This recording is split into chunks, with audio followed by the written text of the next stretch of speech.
Selamat datang di channel Kisah Horor. Assalamualaikum warahmatullahi wabarakatuh. Sebelum memulai ceritanya, kami sampaikan terima kasih kepada teman-teman yang sudah mendukung channel ini. Dan bagi yang sudah like, subscribe, serta share video ini, kami doakan semoga diberi kebaikan yang berlipat juga. Pada kisah horor kali ini, kami menceritakan sebuah kisah seseorang yang terjebak di waktu sandikala. Sebut saja namanya Raka, usianya masih sekitar 30 tahunan. Berikut adalah kisahnya. Di sebuah desa kecil yang dikelilingi hutan lebat, ada satu aturan tak tertulis yang diwariskan turun-temurun. Jangan keluar saat sandikala, ketika matahari tenggelam tapi malam belum sepenuhnya datang. Warga desa menyebut waktu itu sebagai saat di mana dunia manusia dan dunia makhluk halus saling bersinggungan. Raka, seorang pemuda kota yang baru pindah ke desa itu bersama keluarganya, menertawakan larangan tersebut. Baginya, itu hanya mitos untuk menakut-nakuti anak kecil. Apa sih yang bisa terjadi?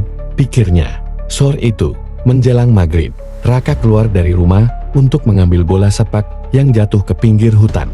Ibunya sudah memperingatkan, jangan keluar, sandikala sudah dekat. Tapi Raka mengabaikannya. Saat ia melangkah ke tanah lapang yang berbatasan dengan hutan, langit berubah aneh.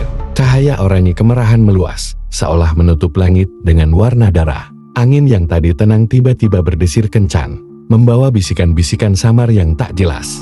Raka menunduk, mengambil bolanya, lalu berbalik. Tapi sesuatu membuatnya berhenti. Jalan pulang yang tadi jelas kini terasa lebih jauh.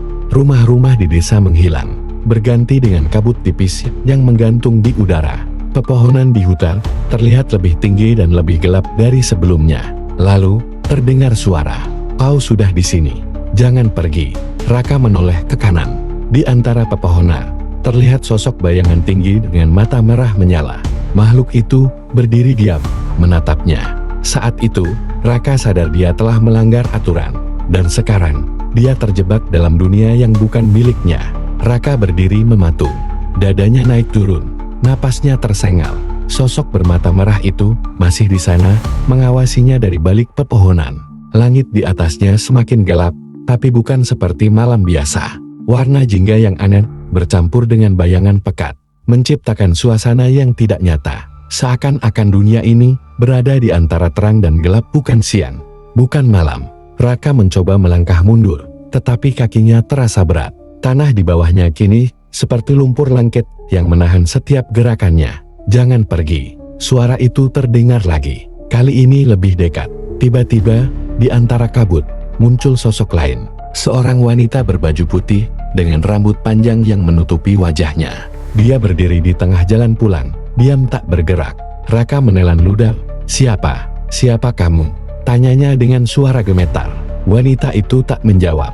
Dia hanya mengangkat kepalanya perlahan. Dan saat wajahnya terlihat, tidak ada mata, tidak ada hidung, hanya mulut yang terkoyak lebar, menganga seperti jurang tanpa dasar. "Kau milik kami sekarang." Raka berteriak dan berbalik, berlari ke arah hutan meski kakinya terasa berat. Napasnya memburu, jantungnya berdetak tak karuan. Setiap langkah yang diambil terasa seperti menembus dimensi yang berbeda. Pepohonan berubah bentuk, jalan setapak yang ia kenal menghilang. Suara langkah lain terdengar dari belakangnya. Bukan hanya satu, tapi banyak. Seseorang atau sesuatu sedang mengejarnya. Lalu, dari kejauhan, terdengar suara lain. Suara yang lebih manusiawi. "Raka, Raka, kembali ke sini." Itu suara ibunya. Raka menoleh, mencari sumber suara. Di antara kabut, samar-samar terlihat bayangan rumahnya. Ia berusaha berlari ke arah itu. Namun tiba-tiba, sebuah tangan dingin mencengkram pergelangan kakinya. Raka terjatuh, wajahnya membentur tanah. Saat ia menoleh ke belakang, ia melihat sesuatu yang membuat darahnya membeku. Dari dalam tanah, tangan-tangan pucat dengan jari-jari panjang menjulur, mencengkeram tubuhnya, menariknya ke dalam kegelapan. Raka berteriak sekuat tenaga, dan kemudian, semuanya menjadi hitam. Raka terbangun dengan tubuh menggigil. Kepalanya terasa berat, dan napasnya masih tersengal. Dia melihat ke sekeliling, tidak ada rumahnya, tidak ada jalan desa, hanya hutan dengan pepohonan tinggi yang seakan membentuk dinding. Ia masih di sana, di dunia yang bukan miliknya. Langit di atas tetap berwarna jingga kemerahan, seolah waktu terjebak di antara siang dan malam. Tidak ada suara burung, tidak ada angin, hanya keheningan yang mencekam. Raka mencoba berdiri, lututnya masih gemetar. Ia melihat sekeliling, mencari jalan keluar, tapi tidak ada jalan, tidak ada jejak kakinya sendiri. Lalu, terdengar suara langkah, perlahan dekat.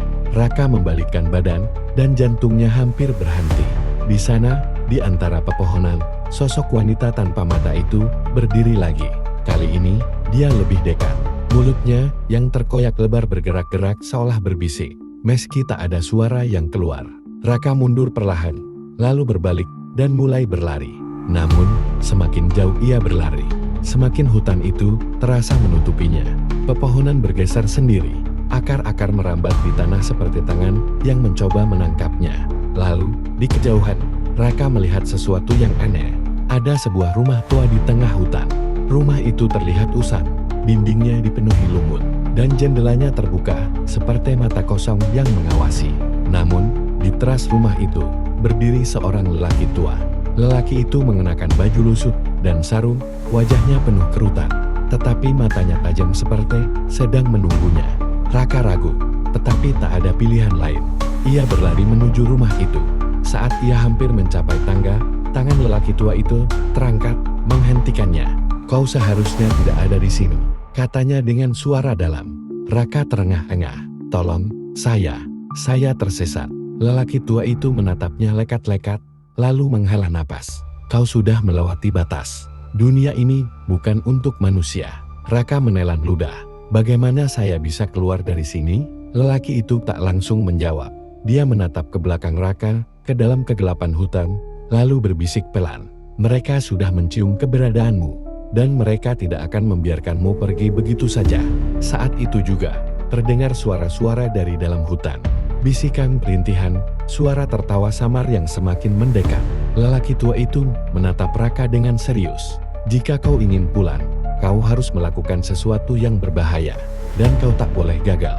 Raka menelan ludah. Apa yang harus saya lakukan?" Lelaki itu menatapnya dalam-dalam sebelum menjawab. "Kau harus menemui sang penjaga sandikala." Raka merasakan udara di sekitarnya semakin berat. Bisikan-bisikan dari dalam hutan makin jelas, seolah sesuatu tengah mendekat. Lelaki tua di hadapannya tetap tenang, meski matanya tajam penuh peringatan. "Siapa sang penjaga sandikala?" tanya Raka dengan suara bergetar. Lelaki itu menghela napas panjang. "Ia adalah makhluk penjaga batas antara dunia manusia dan dunia mereka. Jika kau ingin pulang, kau harus memohon kepadanya. Tapi risikonya besar." Raka menelan ludah. "Apa maksudnya?" Lelaki itu menatapnya dalam-dalam. "Jika kau salah bicara atau menolak aturannya, kau tidak akan pernah bisa kembali." Dari balik rumah tua itu, lelaki itu mengambil sebuah botol kaca berisi cairan hitam pekat. "Ambil ini. Jika kau bertemu dengannya, berikan botol ini sebagai persembahan." Raka menerima botol itu dengan tangan gemetar. "Di mana aku bisa menemukannya?" Lelaki itu mengangkat tangannya, menunjuk ke arah hutan yang lebih gelap di belakang rumah. "Dia ada di sana, menunggumu." Raka menoleh ke arah yang ditunjuk. Jantungnya berdebar lebih cepat. Namun, ia tahu tak ada pilihan lain. Jika tetap di sini, ia akan menjadi bagian dari dunia yang bukan miliknya. Dengan langkah ragu, Raka melangkah masuk ke dalam kegelapan. Semakin jauh Raka berjalan, semakin aneh hutan di sekitarnya. Pepohonan terlihat lebih besar, akar-akar melingkar seperti ular hidup, dan kabut tipis menggantung di udara. Lalu, tiba-tiba, semuanya menjadi sunyi. Tidak ada lagi suara bisikan, tidak ada suara langkah. Di depannya, sebuah pohon raksasa berdiri. Akar-akarnya membentuk lengkungan seperti gerbang. Di bawahnya, seorang sosok tinggi berjubah hitam berdiri diam. Wajahnya tersembunyi di balik bayangan, tetapi auranya begitu kuat, membuat tubuh Raka bergetar tanpa bisa dikendalikan. Sosok itu berbicara tanpa menggerakkan mulutnya. "Kau telah melewati batas. Dunia ini bukan untukmu." Raka dengan cepat mengulurkan botol kaca yang diberikan lelaki tua tadi. Tangannya gemetar saat menyerahkannya. Saya hanya ingin pulang." Sosok berjubah hitam itu mengangkat tangannya. Botol kaca itu melayang sendiri ke arahnya. Dia memeriksa botol itu sejenak, lalu berbisik dengan suara yang menggema di seluruh hutan. "Satu permintaan, satu harga." Raka menahan napas. "Apa yang harus saya bayar?" Sosok itu mendekat. Meski tidak memiliki wajah yang terlihat, Raka bisa merasakan tatapan tajam menusuk ke dalam jiwanya. Lalu, dengan suara pelan, namun mengerikan, sosok itu berbisik, "Seseorang harus menggantikanmu." Jantung Raka berhenti sejenak. Apa maksudnya? Tidak ada yang bisa kembali tanpa menukar nyawa. Satu jiwa masuk, satu jiwa keluar. Raka mundur setapak, tubuhnya gemetar. Pilih atau tetap di sini selamanya. Sebuah pilihan mengerikan telah diberikan kepadanya. Dan waktu terus berjalan. Jantung Raka berdetak cepat. Keringat dingin mengalir di pelipisnya. Kata-kata sang penjaga sandikala terus terngiang di telinganya. "Seseorang harus menggantikanmu. Satu jiwa masuk, satu jiwa keluar." Raka menatap sosok berjubah hitam itu dengan ketakutan. Tidak, saya tidak bisa melakukan itu. Saya tidak bisa mengorbankan orang lain." Penjaga itu diam sejenak sebelum berbicara lagi. "Maka kau akan tetap di sini selamanya." Raka ingin berteriak, ingin menolak, tapi tiba-tiba ia teringat sesuatu. Lelaki tua yang ia temui sebelumnya. Siapa dia sebenarnya? Mengapa dia bisa hidup di dunia ini? Sebuah pemikiran mengerikan muncul di benaknya. Orang itu, dia juga pernah terjebak di sini. Mata Raka membelalak. Dia yang memberinya botol itu. Dia yang memberitahunya untuk menemui penjaga sandikala. Sebuah kemungkinan mengerikan muncul dalam pikirannya. Apakah lelaki itu sengaja membawanya ke sini untuk menjadi penggantinya? Dengan suara tercekat, Raka bertanya, "Apakah dia? Dia yang mengirim saya ke sini?" Penjaga itu tidak menjawab, tapi keheningannya sudah cukup sebagai jawaban. Marah, Raka mengepalkan tangannya. Ia berbalik dan berlari kembali ke arah rumah lelaki tua itu. Tapi anehnya, rumah itu kini tampak lebih usang, seperti sudah ditinggalkan selama bertahun-tahun. Lalu, di depan rumah, berdiri lelaki tua itu. Wajahnya kini tampak lebih pucat, lebih menyeramkan. Seolah-olah ia adalah bagian dari dunia ini. "Kau mengerti sekarang bukan?" katanya dengan suara lirih. "Aku sudah terlalu lama di sini. Aku harus pergi." Raka mundur selangkah. "Jadi, kau ingin aku yang menggantikanmu?" Lelaki itu mengangguk pelan. "Aku dulu seperti kamu, terjebak di antara dunia. Dan aku juga diberi pilihan." Wajah lelaki itu berubah muram. "Aku menunggu begitu lama untuk seseorang datang. Dan akhirnya kau datang." Raka menggertakkan giginya. Itu tidak adil. Lelaki itu menatapnya dengan mata kosong. Dunia ini tidak mengenal keadilan. Seketika, tanah di bawah kaki Raka mulai bergetar.